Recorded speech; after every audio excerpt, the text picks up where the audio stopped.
Welcome to our October edition of Let's Get Growing. And in October we had a little bit of rain at the first of this month, but let's see what the rest of this month holds. I believe we're going to have a little bit warmer than usual winter, so let's get growing.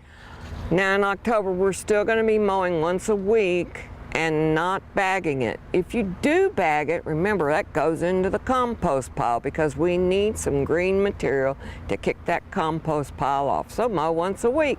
Remember to water those newly planted areas and annuals as needed, because once we've planted, we need to make sure that they're insulated from any freeze. We'll want to prune all dead and diseased wood, not only out of our trees, but out of our shrubs, etc. Make sure that we're getting rid of that dead and diseased wood so that there's no more entering into the viable parts of the plant. So in October, we'll want to pull all those summer annuals and get ready, preparing our beds for the winter annuals, but add those annuals that we're pulling up to the compost pile. Remember to divide your perennials like your iris and daylilies, and you can cut off the spent tops at this time. Don't cut the spent tops off irises or your daylilies too early, or there won't be any nutrients returning to the bulbs and we won't have any nice beautiful flowers for next year. Well, if you've been waiting to plant because it's been way too hot, this is the time. And here's a list of things that you can plant. Let's start with trees. Make sure that if you're planting a ball and burlap tree, those that are wrapped in the burlap, then we want to make sure that the wire and string around the tree and all the burlap is pulled back and down the hole at least 6 to 8 inches.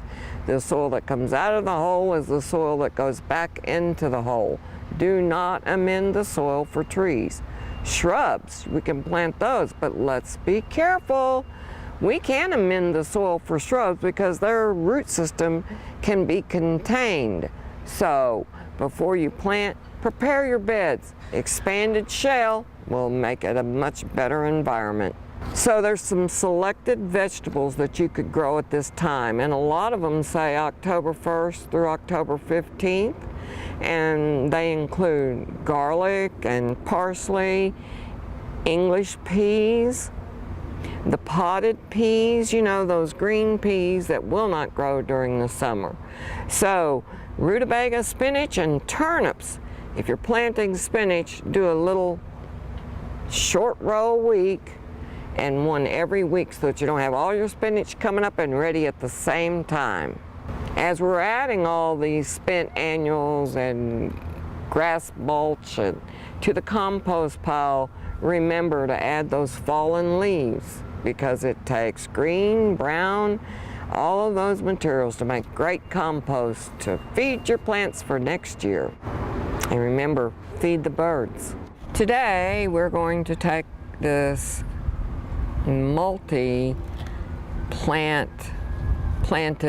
Norfolk Island pine and repot it because everybody gets these. There's a million of them in the pot, and these come from an island called Norfolk, and they get up to about 100 feet tall. But we are going to make it into several plants that can become Christmas presents for other people. So the first thing you do is remove the decorative container, and you can tell this is a great container because it has a plastic lining on the inside, and this is also a double insulation. It has no hole in the bottom, but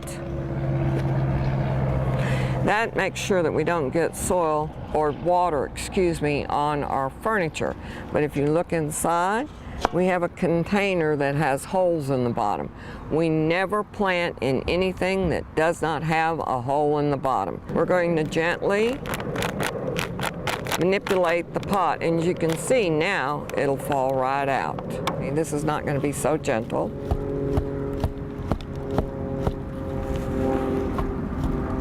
But if you'll notice, the soil that I'm knocking off has, maybe here's one little root.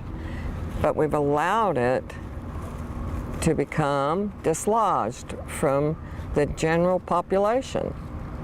And you can see that I'm just gently pulling them apart. And they will also root graft together. So we're going to have to be very careful. We know that we can separate this one.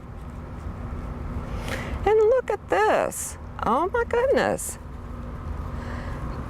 It had been so root bound. Look. Can you see how the trunk has grown? This really needed some assistance. And as you can see, even this one. And they're all trying to find the best environment, trying to get to the most light. And see how I'm just kind of wiggling them back and forth and they'll come apart. And as you can see, I've laid them out in graduated sizes so that we'll know 6-inch and 4-inch size. And since this plant was originally the largest one, we're going to repot it back into the original container so that the young lady that donated this will have a beautifully installed or planted interior plant. Now, we want to make sure that we've settled the soil in around the root system. And remember, when you're planting containers, you have to have a lip all the way around the edge. And as you can see, I'm just barely poking. I'm not really putting too much pressure on the pot. We just want to make sure, and then tap, tap, tap. Now, basically what we have here is a cutting. And a cutting will not root unless it's stable. So we don't want this thing to move too much. And we're doing 1 tree per container. And see, I'm going to leave a little edge because this is a longer root system. I don't want this debris. So I'm laying it in here at the height that I want it. And then I'm going to fill it up with soil on the downside. Now I'm going to stand it up straight.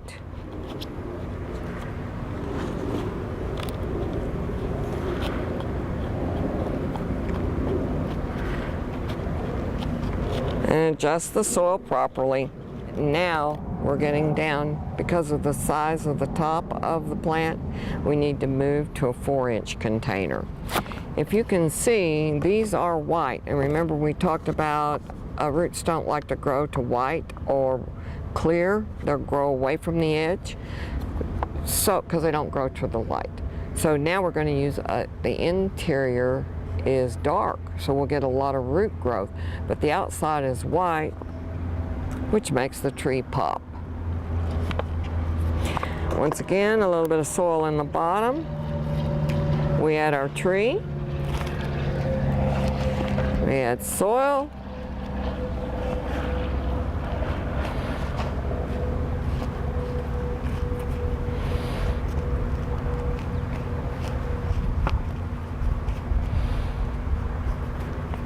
Once again, you can tell this one was way down at the bottom, much smaller than these, not getting as much light, so it's a lighter green. Now it'll have a life of its own. And if you think talking to your plants is crazy, or you talk to your plants and your husband or significant other thinks that you're crazy, you're not, because you are giving them CO2 and they are giving you oxygen. So there is a CO2 oxygen exchange, and they will clean the air in the room.